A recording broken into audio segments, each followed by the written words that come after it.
E aquilo que o Oda planejou 15 anos atrás acabou de acontecer. Em um certo SBS, o Oda nos disse que ele iria explicar de onde vinham as Akuma no Mis, e mais ainda, o que elas realmente são. E quem mostraria isso pra gente seria um certo cientista.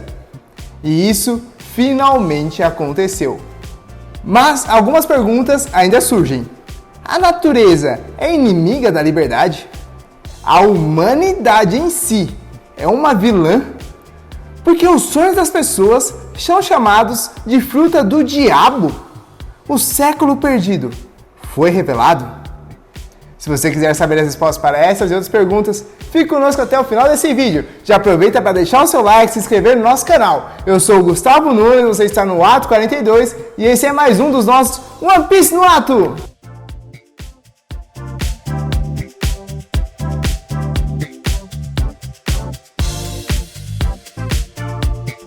E o capítulo 1069 já começa na correria, que o Luffy vê a Vegapunk e Atas completamente destroçada.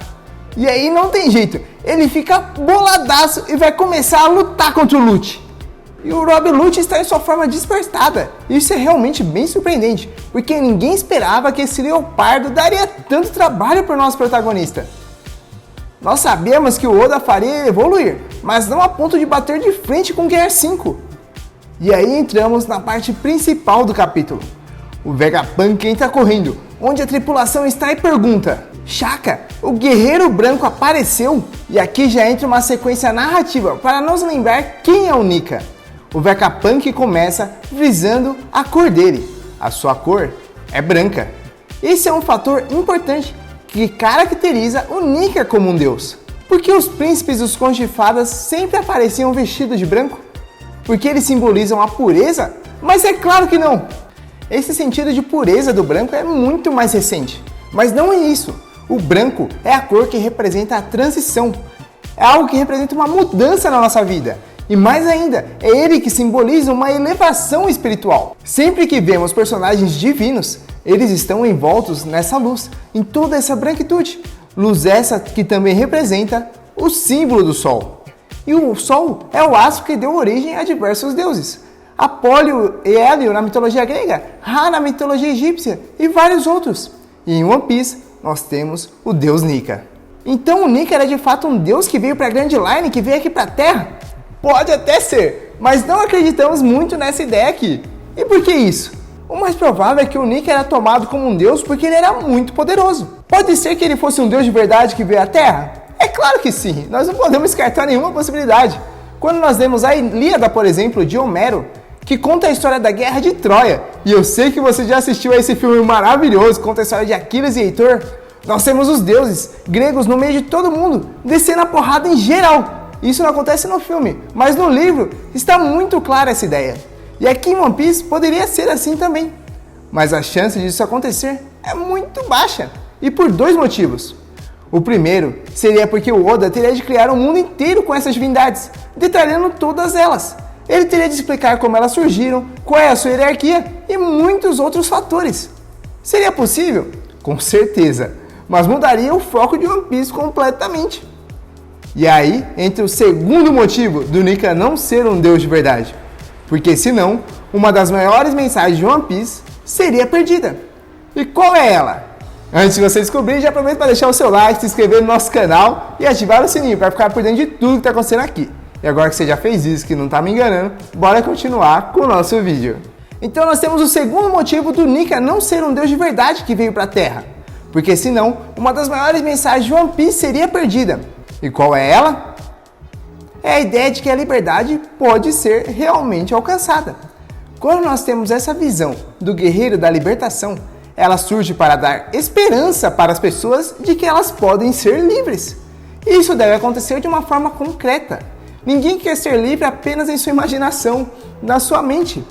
E por que seria algo tão ilusório se existissem deuses reais aqui? Porque eles estão em um outro plano de vida. A realidade desses deuses é muito superior à nossa. E a mensagem transmitida seria de que apenas um Deus que está lá no alto pode ser liberto. E quando as pessoas comuns como nós, que estão aqui embaixo, não teriam essa oportunidade. E no meio da luta do Luffy contra o Lute, várias indagações começam a surgir. A primeira delas é a menção do guerreiro. Por que o Vegapunk entra desesperado mencionando o Nika como um guerreiro? Para ele ser chamado assim, tem que ter havido alguma guerra da qual ele participou, necessariamente. E aqui não estamos falando da guerra contra o Kaido, na qual o Gear 5, que é todo branco, ficou conhecido para o mundo. Estamos falando de um tempo muito anterior, mais exatamente de 900 anos atrás. E por que isso? Porque o Vegapunk fala que essa forma do Luffy, do Gear 5, se parece com a do deus dos documentos antigos. E que documentos são esses? São aqueles que relatam os mistérios do século perdido. Então o Joy Boy, que era usuário dessa fruta, lutou em uma guerra, sendo ele esse cavaleiro branco. Mas que guerra foi essa? Foi a guerra que originou o século perdido e o governo mundial não quer que você descubra. Mas como foi isso, Gustavo? E aqui entra em cena o nosso Ato Teoria! O Joy Boy era um guerreiro que existiu há 900 anos e ele sempre buscava a liberdade das pessoas. Porém, quem é que estava fazendo as pessoas de escravas? Sim, ele mesmo, o governo mundial. Porém, antigamente ele não era chamado assim. Nós não tínhamos um governo unificado. Ele era dividido em 20 países e em cada um deles a escravidão reinava. Mas existia um reino antigo que era exceção, ele era diferente. Aquele reino possuía uma civilização avançada e era muito forte. Mas ele não era tão forte quanto se esperava. Os outros 20 reinos se reuniram para acabar com esse reino tecnológico, com valores honestos e com conhecimento invejável por todos. E a derrota dessa nação tecnológica era iminente. Mas aí, apareceu um certo alguém com esses mesmos ideais honrosos e ajudou esse reino. Seu nome era Joy Boy. Com seu imenso poder, ele se tornou um herói para todo mundo. Ele lutou pelas pessoas e parecia ser imparável. No entanto, ele não aguentou para sempre. Assim como no recente filme indiano que tem na Netflix, Triplo R, o nosso herói lutou bravamente. E lutou muito, sem parar. Mas no fim, infelizmente, ele foi capturado. Só que a esperança não estava perdida, porque ele não caiu. Ele foi torturado em praça pública, assim como Oden. Mas ele continuou firme, de pé, aguentando tudo e a todos em seus ombros. Ele mostrou sua força e determinação. Comoveu a todos com seus ideais. Esse nobre guerreiro chamado Joy Boy, sorrindo, deu origem ao Nika. E o Nika é a onomatopeia, o barulho da risada para os japoneses. Então quando você tem uma risada, você coloca lá escrito Nika, porque vai representar esse som. E ele parecia mais luminoso do que o sol. E assim, ele se tornou mais do que um homem. Ele foi cultuado como um deus e virou a esperança das pessoas. Por conta disso, revoltas começaram a surgir de dentro do governo mundial. E aí não teve jeito, a história teve de ser apagada. Todos que tentassem trazer o nome de Nika à tona morreriam. O reino antigo, o que aconteceu com ele? Ele foi vaporizado pelo poder de Uranus. Afinal, apenas um deus do céu, como Urano, porque na mitologia grega Urano era o deus do céu, poderia acabar com outro deus, que seria o Nika, o deus do sol. Contudo, a chama ainda se manteve acesa. Enquanto as pessoas continuarem desejando pela liberdade, o Nika existirá, não tem como acabar com ele. E aí entra a fatídica pergunta: o que são as Akuma no Mis?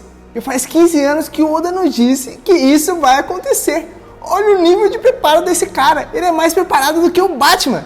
Ele é um gênio, não tem como. E o Vegapunk nos revela: as Akuma no Mi são o potencial da evolução humana que a própria humanidade desejou. Ou seja, nós podemos evoluir sozinhos a tal ponto que podemos começar a mudar a realidade. É como se nossos sonhos fossem tão imparáveis que nada pode restringi-los.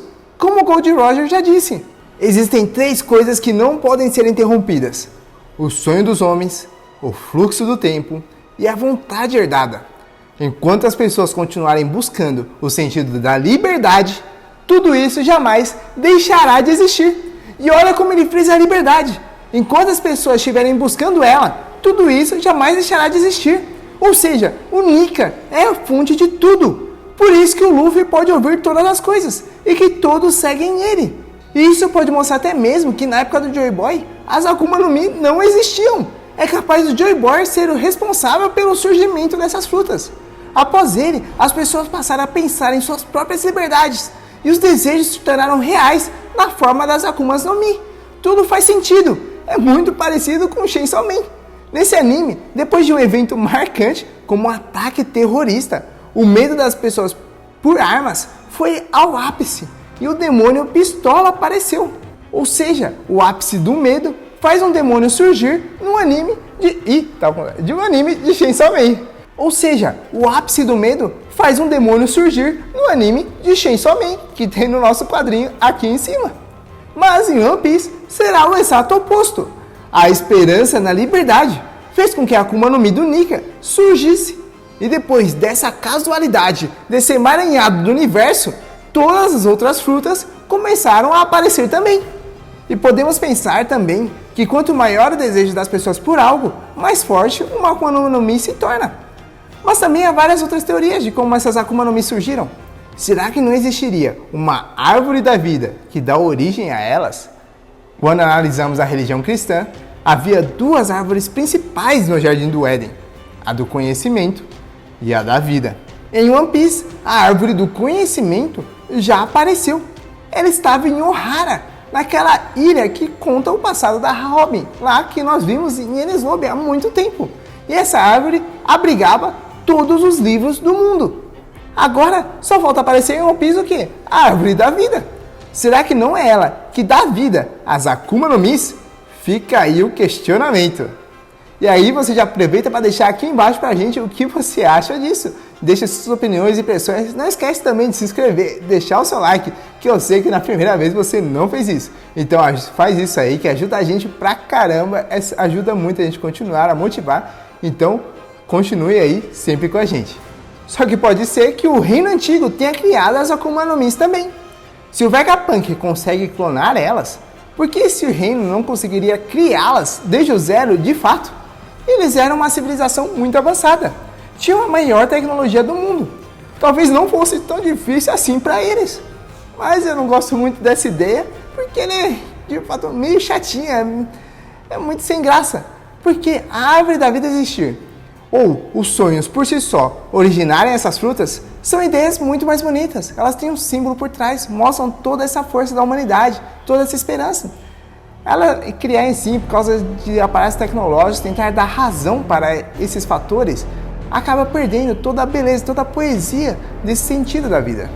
E essa vontade humana, esses sonhos, não podem ser parados nem mesmo pela natureza. O Vegapunk chega a dizer que esses nossos desejos são antinaturais, e por causa disso, as frutas do diabo são odiadas pelo mar. Porém, aí surge um problema, que é muito importante. Sonhar é realmente algo antinatural? Não é essa a mensagem que apareceu no que o Oda está nos trazendo aqui? Mas não foi o Barba Negra que disse que o sonho das pessoas não tem fim? O Roger também não disse isso, como acabamos de ver? Então, se formos analisar, nós teremos um embate entre o mar e a humanidade. Mas qual é o lado certo então dessa história? Nós sabemos que o mar simboliza a liberdade aqui em One Piece. Não há nada mais livre do que ele. É ele que te proporciona ser o rei dos piratas, o homem mais livre desse mundo. Então, o Oda, muito provavelmente, estará do lado dele, estará do lado do mar. Dessa forma, se o mar, que é o correto, é contra o sonho das pessoas, nós poderíamos entender que a própria humanidade seria a vilã dessa história? Porém, além disso, as Akuma no Mis são a representação dos sonhos das pessoas. Então, ao dizer que o mar é contra as frutas do diabo, não seria dizer que o mar, símbolo da liberdade, é contra as pessoas serem livres? O Oda errou aqui? Ele ficou maluco da cabeça? Que contradição é essa? Calma, meu caro Taco Leitor, não é nada disso. O Oda não errou em nenhum momento aqui e nós vamos explicar por quê. Quando o Vegapunk diz que o mar é contra algo, ele já nos dá a noção de que a natureza possui uma vontade própria. É como se ela fosse mais um grande personagem de One Piece. E de fato, talvez o mar seja o maior personagem de todos, já que a aventura inteira se dá nos mares. Então, já que a natureza tem o poder de ir contra algo e ser tão poderosa, nós podemos tomar ela como uma entidade aqui em One Piece. E é por isso que as Akuma no Mi se chamam frutas do diabo. Nós já falamos disso aqui, mas agora ficou ainda mais completo. Quem é o diabo? Ele é aquele que se revoltou contra Deus. é aquele que sonhou tomar o lugar do pai. Como o Vegapunk nos disse, as frutas representam o sonho das pessoas, mas os sonhos não são sempre algo bom. Basta vermos o Barba Negra, que é a mais pura escuridão e precisou matar o seu irmão para conseguir esse poder. Ou até mesmo Kaido, que usava toda a sua força como um tirano lá no país de Wano, que fez todas as pessoas sofrerem. Ou seja, apesar de podermos usar esse poder para o bem, elas mostram essa ganância que temos por algo. E o ser humano sempre irá perder para esse egoísmo, essa inveja que ele tem dentro de si. Nós fizemos um vídeo inteiro que mostra isso, focado no Barba Negra, e foi o primeiro vídeo aqui do nosso canal. Eu estou suspeito para falar, mas ele está muito bom e o card para ele está aparecendo aqui em cima. Nós contamos tudo sobre o Barba Negra, você com certeza não conseguiu enxergar aqueles símbolos e realmente está muito impressionante. Clica nesse card que você vai saber do que a gente está falando. Então esses sonhos pessoais, seja em One Piece ou na vida real, sempre irão resultar em uma tentativa do ser humano tentar tomar o lugar de Deus. E Deus, aqui nesse capítulo de One Piece, nos mostra ser a própria natureza. Então ela vai lá e dá uma freada nesses desejos humanos. Ela nos lembra, tu és pó e ao pó voltarás. Ou seja, calma aí, ser humaninho. Você é uma pessoa muito pequenininha, não fica com essa bola toda não. A natureza nos lembra de como somos pequenos. E mais do que isso, quando conseguimos poder por meio das Akuma no Mis, achamos que somos os mais poderosos. Como disse o Vegapunk, nos tornamos seres vivendo em outro mundo. Mas, quando achamos que somos os melhores de todos, onde isso nos leva? Todas as vezes, nos leva para a soberba, para a ganância. Sempre achamos que somos melhores do que os outros. Portanto, no fim, ficamos presos em nosso próprio mundo, egoístas, tomando a nós mesmos como centro da vida de todas as pessoas, da nossa e do mundo inteiro. Achamos que estamos sendo livres, mas nos prendemos em nossa própria consciência, que é medíocre. Achamos que estamos sendo livres, mas nos perdemos em nossa própria consciência, que é medíocre e limitada. Então o mar, que é símbolo da liberdade, está querendo nos mostrar isso. Quer mostrar que não é só porque se tem sonhos e se consegue poderes que você será livre. A verdadeira liberdade está a aproveitar de tudo, que é aquilo que o mar, essa grande jornada da vida, tem a nos oferecer. Sejamos poderosos ou não, todos sempre seremos livres para sorrir e sonhar. E nós temos esse embate do Luffy contra o Luffy. E ele já nos mostra também o Luffy está representando o Deus Nika, que também pode ser entendido como a natureza em One Piece. E o Luffy está representando quem? Está representando a humanidade. Ele é um animal, como os seus desejos, a flor da pele. Então nós também estamos vendo essa superioridade da natureza em relação a nós, que está querendo mostrar o nosso lugar. E a Sentomaru vai aparecer, e achava que ela ia ser uma grande ajuda, porque ela vem trazendo mais 3 pacifistas. A Boa Hancock, o Mihawk e o Jinbe pacifistas. Ela traz todos eles para lutar contra a Marinha. E ela fica na dúvida, eu vou lutar contra a Marinha mesmo, ou eu vou ajudar o Dr. Vegapunk? E o Vegapunk lembra ela que ele sempre ajudou ela desde que ela não tinha nada para comer. E ela fala, cara, ela tá pondo uma posição difícil. Mas tá bom, tio, eu vou ajudar você, eu vou ficar do seu lado. E aqui nos mostra realmente como a Marinha foi muito burra. Esse P-Zero, que é a líder da inteligência de One Piece, da Marinha, não imaginou que se eles levassem um pacifista para lutar contra o Vegapunk, o criador desses robôs, esse robô ia se voltar contra eles. Como que eles não pensaram nisso? Pra você ver como que a inteligência da Marinha é muito burra, cara. Se até eles não pensam no óbvio, como que a Marinha vai conseguir funcionar? Por isso que tá aquela organização horrível One Piece. Então é isso que vai acontecer. O Kuma pacifista vai se revoltar contra esse P-Zero, porque a Sentomaru vai mandar ele. Então nos é mostrado pela Stussy que a ordem de controle dos pacifistas está primeiro com o Gorosei, segundo com o Vegapunk, terceiro com a Sentomaru e o quarto com os outros. E esses pacifistas serafins eram controlados por chips pelas outras pessoas. Então eles têm alguma maquininha que conseguem fazer esse controle. Só que eu realmente acho que o Vegapunk deu algum jeitinho de ele ter mais controle sobre esses serafins do que o Gorosei. Essa é uma teoria porque eu não acho que o nosso criador, tendo a fruta do conhecimento, sendo um gênio, deixaria os outros serem mais poderosos do que ele. E aí no meio da luta, o Luffy vai começar a conversar com a Sentomaru, como se não tivesse nada acontecendo. Vai falar, e aí Machadão, aí Sentomaru, caramba, não te dei essa liberdade toda aí não. Mas você vai levar meu tio pros mares? Aí o Luffy, sim, ele me pediu. Só que no meio de tudo isso, do nada, o Rob Lute vai lá e acaba com a Sentomaru, dá uma mãozada nela. E parecia muito a cena do Killua lá de Hunter vs Hunter, quando ele arranca o coração daquele assassino que nós temos em Hunter x Hunter. Parece bastante aquela cena, pra falar a verdade. Só faltou o coraçãozinho ali na mão do Rob Lute. Eu achei muito legal essa cena. E o Rob Lute fica, já que a gente não tem o controle, é só tomar a cabeça daquele que tem. E nós passaremos a controlar todo mundo. Então, o Sentomara, que estava acima deles, tinha um controle sobre os Serafins, agora não terá mais, porque ela está acabada ali. E agora a Marinha tem o controle de volta dos pacifistas. Porém, essa lógica do Rob Lute não parece muito inteligente novamente, porque acima do Sentomara nós ainda temos os outros 6 Vegapunks e o Vegapunk original. O Atlas está caído, então nós temos mais 5 pessoas que são os satélites e o Vegapunk original. Então são 6 pessoas acima deles ainda. Ele tem que acabar com todo mundo para conseguir ter o controle. Não faz sentido nenhum essa lógica do Rob Lute. E isso realmente é algo muito estranho. Mas o Oda, como sempre, vai conseguir nos surpreender. Mas isso não será na próxima semana, porque nós não teremos capítulo. Mas não se preocupe, não teremos capítulo, mas ainda teremos vídeo do Ato 42. Então se você gostou desse vídeo, não esquece de se inscrever, deixar o seu like, curtir, ativar as notificações para ficar por dentro de tudo que está acontecendo aqui. Ainda não esquece de seguir a gente lá no Instagram, @ato42. Nós estamos respondendo as perguntas de vocês todos os dias, seja pela caixinha de perguntas ou pelo direct. E ainda nós temos aqui na descrição os links para a compra dos mangás que nós estamos relacionando aqui. Em outros vídeos também nós temos livros que nós usamos, como Dostoiévski, Orwell, Dante e várias outras pessoas. Nós também deixamos o link aqui embaixo, vocês ajudam muita gente clicando nesses links. Então, agora sim, chegamos ao final. Um forte abraço, meu caro Otaku Leitor, fique com Deus e até o próximo vídeo. E assim se fecha as cortinas de mais um ato. Tchau!